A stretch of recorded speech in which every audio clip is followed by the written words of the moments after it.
लेकिन ठीक वही भेष बनाकर देवराज इंद्र अहिल्या के कुटिया के समीप प्रकट हो गए। अहिल्ये अहिल्ये, माता अहिल्या पूजन की सामग्री इकट्ठा कर रही थी, चौका लगा रही थी। पट खोला।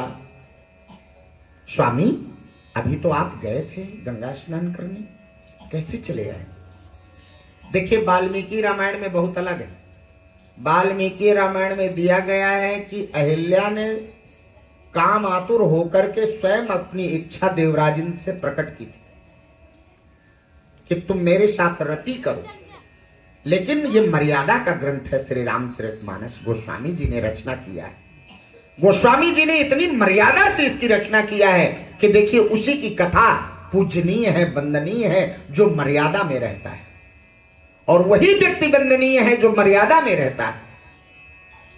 अब नकली भेष बना करके देवराज इंद्र कुटिया में प्रस्तुत हुआ और गौतम ऋषि की पत्नी अहिल्या का पातिव्रत धर्म नष्ट कर दिया। उधर गौतम ऋषि गंगा स्नान करने जाते हैं, जैसे अपना कमंडल डुबोते हैं, गंगा माता की आवाज निकलती है, कौन?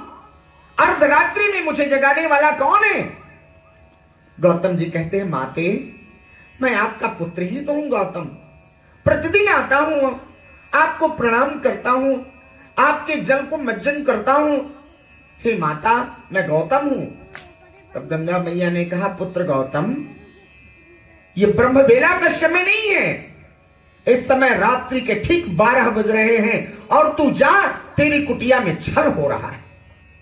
गौतम ऋषि आन फान मेरी कुटिया में छल, और गौतम ऋषि उल्टे पांव वापस आते हैं अपने कुटिया की ओर। जैसे कुटिया के समीप आए, चंद्रमा मुर्गे का भेष बनाकर छिप रहा था, तब तक गौतम ऋषि ने अपने मृग चर्म से प्रहार कर दिया मुर्गे पर। चंद्रमा प्रकट हो गए। आज भी चंद्रमा में काला सा दाग जो धब्बा है, वो गौतम ऋषि के मृग चर्म का ही दाग है। वो मारा गया है। आवाज लगाई, अहिल्ये, दरवाजा खोलो। और जैसे अहिल्या अपने पति की आवाज सुनती है तो स्तब्ध हो जाती है और कहती है कि एक स्वामी मेरे साथ, एक स्वामी मेरी आवाज दे रहे हैं, मेरे साथ छल करने वाली तुम कौन? जल्दी बोलो, नहीं श्राप दे दूंगी। जैसे ऐसे कहा तो गौतम ऋषि के भेष में देवराज इंद्र प्रकट हो गए। देवराज इंद्र, तुमने मेरे साथ ऐसा कुकृत्य किया, मेरा पातिव्रत धर्म नष्ट किया, अब मैं तुम्हें जला करके भस्म भी कर दूंगी।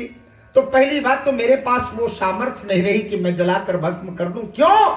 क्योंकि मेरा पतिव्रत धर्म नष्ट हो गया है। पतिव्रत धर्म अनुसरण करने वाली स्त्रियां चाहें तो अपने मरे हुए पति को जिंदा कर सकती, जो सत्यत्व धारण करती हैं स्त्रियां, वो चाहे तो अपने मरे हुए पति को भी जिला सकती हैं। अनुसुईया जैसे मंदाकिनी गंगा प्रकट कर सकती हैं, क्या नहीं कर सकती सती नारी। लेकिन अब तुम मेरे साथ छल करके मेरे पूरे तप को भी नष्ट कर दिया है, अब मैं कुछ कह नहीं सकती। इतने में गौतम ऋषि आए और कहा, अहिल्या बोल, क्या हुआ? कुछ नहीं बोल रहे, स्तब्ध खड़ी, कैसे बता दें कि कैसा दुराचार इस इंद्र ने किया।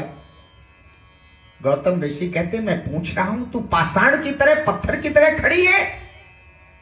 जब मेरा श्राप है तू पत्थर हो जा। और जैसे पत्थर होने का श्राप दिया,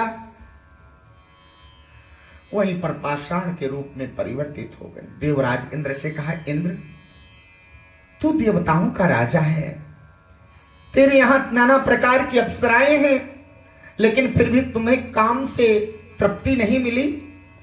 तुम आकर के एक ऋषि के परिवार को विखंडित कर दिए। जाओ, मेरा श्राप है कि तुम्हारे शरीर में 1000 भग हो जाएं, हजारों छिद्र हो जाएं। ऐसा श्राप देवराज इंद्र को दिया।